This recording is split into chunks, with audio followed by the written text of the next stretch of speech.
ಇತ್ತೀಚೆಗೆ ಆರಂಭವಾದ big boss Kannada season 12 ಮೊದಲ ದಿನದಿಂದಲೇ ಪ್ರೇಕ್ಷಕರಿಗೆ ಶಾಕ್ ನೀಡಿದೆ.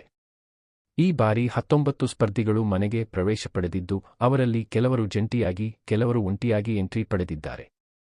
ಮೊದಲ ಎಪಿಸೋಡ್ನಲ್ಲೇ ಬಿಗ್ ಬಾಸ್ ಸ್ಪರ್ಧಿಗಳನ್ನು ಸ್ವಾಗತಿಸುವ ಬದಲು ನಾನು ಬಂದಿದ್ದು ಒಬ್ಬರನ್ನು ಎಲಿಮಿನೇಟ್ ಮಾಡಲು ಎಂಬ ಘೋಷಣೆಯೊಂದಿಗೆ ದೊಡ್ಡ ಟ್ವಿಸ್ಟ್ ನೀಡಿದರು. ಈ ರೀತಿಯ ಆರಂಭ ಹಿಂದಿನ ಯಾವುದೇ ಸೀಸನ್ಗಳಲ್ಲಿ ನಡೆದಿರಲಿಲ್ಲ. ಇದರಿಂದಾಗಿ ಸ್ಪರ್ಧಿಗಳು ಮತ್ತು ಫ್ಯಾನ್ಸ್ ಇಬ್ಬರೂ ಅಚ್ಚರಿಗೊಳಗಾದರು. ಪೇರ್ ಆಗದೆ ಉಳಿದಿದ್ದ ಸ್ಪಂದನ ಸೋಮಣ್ಣ, ರಕ್ಷಿತಾ ಶೆಟ್ಟಿ ಮತ್ತು ಮಾಳು ಎಂಬ 3 ಸ್ಪರ್ಧಿಗಳಲ್ಲಿ ಒಬ್ಬರನ್ನು ಎಲಿಮಿನೇಟ್ ಮಾಡಬೇಕೆಂದು ಬಿಗ್ ಬಾಸ್ ಸೂಚಿಸಿದರು. ಮನೆ ಸದಸ್ಯರೇ ಚರ್ಚೆ ಮಾಡಿ ಯಾರು ಹೊರಹೋಗಬೇಕು ಎಂಬ ನಿರ್ಧಾರ ತೆಗೆದುಕೊಳ್ಳಬೇಕೆಂದು ಹೇಳಿದ ಬಿಗ್ ಬಾಸ್ ಸ್ಪರ್ಧಿಗಳ ನಡುವೆ ತೀವ್ರ ಚರ್ಚೆಗೆ ಕಾರಣರಾದರು. ಅಶ್ವಿನಿ ಗೌಡ ಅವರು ಸ್ಪಂದನನ ಹೆಸರನ್ನು ಪ್ರಸ್ತಾಪಿಸಿ, ಅವರು ಚೆನ್ನಾಗಿ ಕಾಣಿಸುತ್ತಾರೆ, ಹೊರಗಡೆ ಅವಕಾಶ ಸಿಗಬಹುದು ಎಂಬ ಹೇಳಿಕೆಯಿಂದ ಸ್ಪಂದನ ಸಿಟ್ಟುಗೊಂಡರು. ಇದೇ ರೀತಿಯಾಗಿ ಜಾನ್ವಿ ಅವರು ರಕ್ಷಿತಾ ಶೆಟ್ಟಿಯ ಸಾಮಾಜಿಕ ಮಾಧ್ಯಮದ ಚಟುವಟಿಕೆಗಳ ಬಗ್ಗೆ ಟೀಕೆ ಮಾಡಿದರು.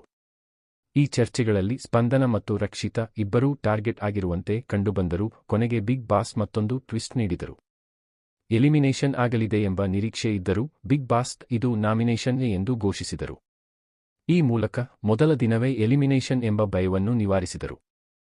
ಎಕ್ಸ್ಪೆಕ್ಟ್ ದ ಅನ್ಎಕ್ಸ್ಪೆಕ್ಟೆಡ್ ಎಂಬ ಥೀಮ್ಗೆ ಅನುಗುಣವಾಗಿ ಬಿಗ್ ಬಾಸ್ ಪ್ರಾರಂಭದಿಂದಲೇ ಮನೆಯಲ್ಲಿ ತೀವ್ರತೆ ಮತ್ತು ಕುತೂಹಲವನ್ನು ಹೆಚ್ಚಿಸಿದ್ದಾರೆ. ಸ್ಪಂದನ, ಅಶ್ವಿನಿ ಮತ್ತು ರಕ್ಷಿತಾ, ಜಾನ್ವಿ ನಡುವಿನ ದ್ವಂದ್ವಗಳು ಮುಂದಿನ ದಿನಗಳಲ್ಲಿ ಜಗಳಗಳಿಗೆ ದಾರಿ ಮಾಡಿಕೊಡಬಹುದು ಎಂಬ ಸೂಚನೆಗಳು ಈಗಾಗಲೇ ಕಾಣಿಸುತ್ತಿವೆ. ಪ್ರಸ್ತುತ ಯಾವುದೇ ಸ್ಪರ್ಧಿ ಎಲಿಮಿನೇಟ್ ಆಗಿಲ್ಲ, ಆದ್ದರಿಂದ ಫ್ಯಾನ್ಸ್ ಟೆನ್ಷನ್ ಮಾಡಿಕೊಳ್ಳಬೇಕಾಗಿಲ್ಲ. ಮುಂದಿನ ಎಪಿಸೋಡ್ಗಳಲ್ಲಿ ಈ ನಾಮಿನೇಷನ್ಗಳು ಹೇಗೆ ಬೆಳವಣಿಗೆಯಾಗುತ್ತವೆ ಎಂಬುದನ್ನು ನೋಡಬೇಕಿದೆ.